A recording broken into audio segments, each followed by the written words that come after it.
ശരിക്കും നമ്മളെയൊക്കെ ഞെട്ടിക്കുന്ന ഒരു സംഭവമാണ്. ഞാൻ നേരത്തെ ഈ വിഷയം സൂചിപ്പിച്ചതാണ്. പക്ഷേ അദ്ദേഹത്തിന്റെ മരണം നടന്നതിന് ശേഷം, അദ്ദേഹം ആത്മഹത്യ ചെയ്തതിന് ശേഷം നമ്മളൊക്കെ അവിടെ അതിലൊരു ഞെട്ടലോടുകൂടി അവിടെ നിൽക്കുമ്പോൾ ബിജെപിയുടെ നേതാക്കൾ സ്വീകരിച്ച നിലപാട് നമുക്കറിയാം.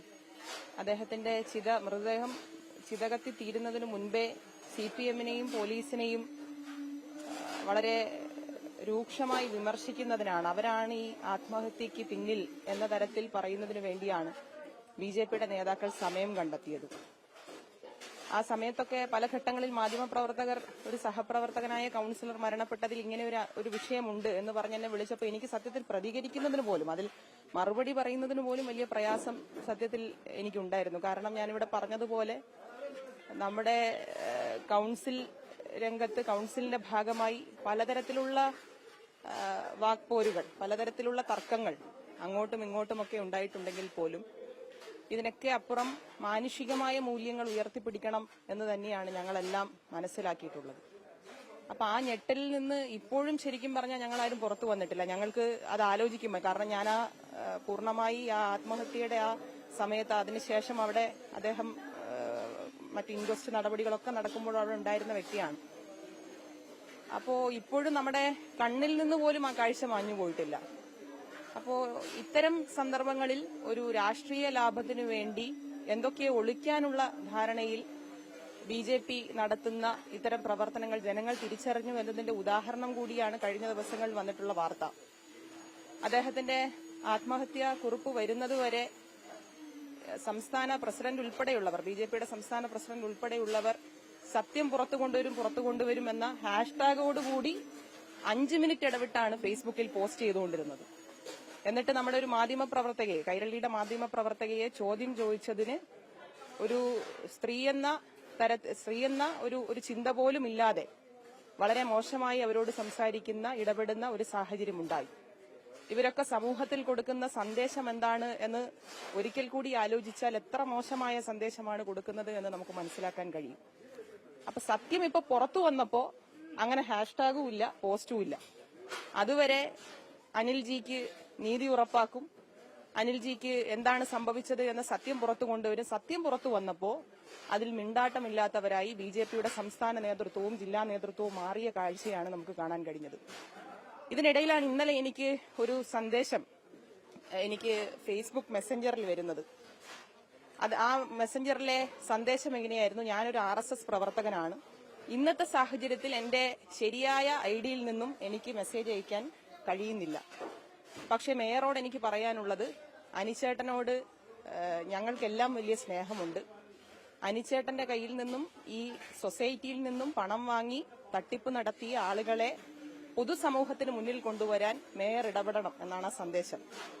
അതുമാത്രമല്ല, ആ സന്ദേശത്തിൽ ഒരു കാര്യം കൂടി കൂട്ടിച്ചേർക്കുന്നു: ആ മൃതദേഹത്തിന്റെ മുന്നിൽ നിന്ന് കരഞ്ഞ പലരും ഒരു അഭിനയമാണ് അവിടെ കാണിച്ചത് എന്നുൾപ്പെടെ. ഞാനത് പുറത്തുവിടാൻ തയ്യാറാണ്.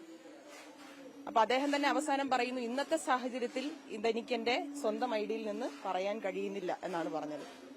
അപ്പൊ അത്ര വേദനയോടുകൂടിയാണ് ബിജെപിയുടെ പ്രവർത്തകർ തന്നെ ഈ വിഷയത്തെ കണ്ടിരിക്കുന്നത്.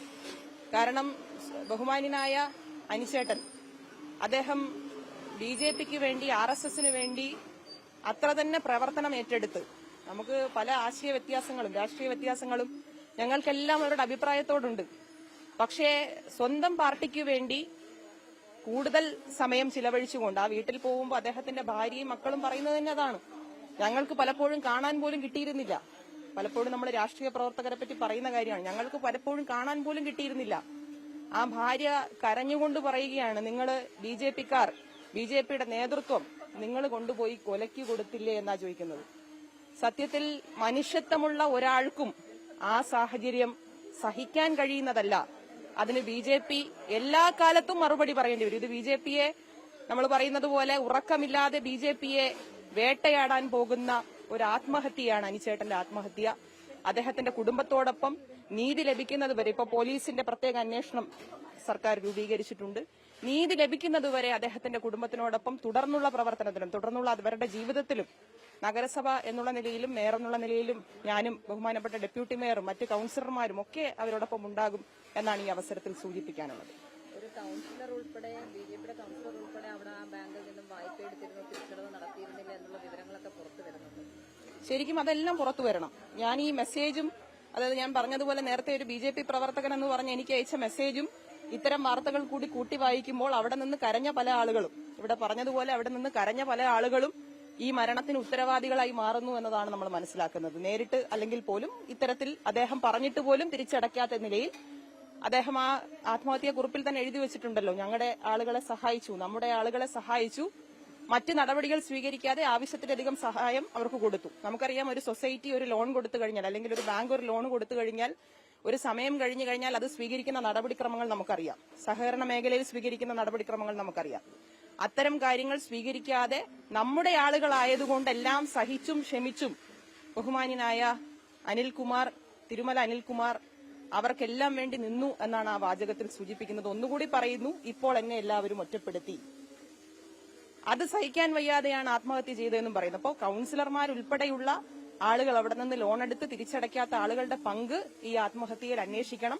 ബിജെപി നേതൃത്വം എന്തുകൊണ്ടാണ് ഈ കാര്യത്തിൽ ഇടപെടാത്തത്? ഈ 2 ദിവസം മുമ്പ് സംസ്ഥാന പ്രസിഡന്റിനെ വരെ പോയി കണ്ടു എന്ന് അദ്ദേഹം തന്നെ പറയുന്നു. അപ്പൊ ഒരാളുടെ മരണത്തിന് 2 ദിവസം മുമ്പ് ഒരാളെ പോയി കണ്ടു എന്ന് അവര് തന്നെ സ്ഥിരീകരിക്കുമ്പോൾ എന്ത് ആശ്വാസമാണ് ആ വ്യക്തിക്ക്, മരണപ്പെട്ട ആൾക്ക്, ആത്മഹത്യ ചെയ്ത ആൾക്ക് കൊടുക്കാൻ വേണ്ടി കഴിഞ്ഞത് എന്നൊരു ചോദ്യം ഉണ്ടല്ലോ.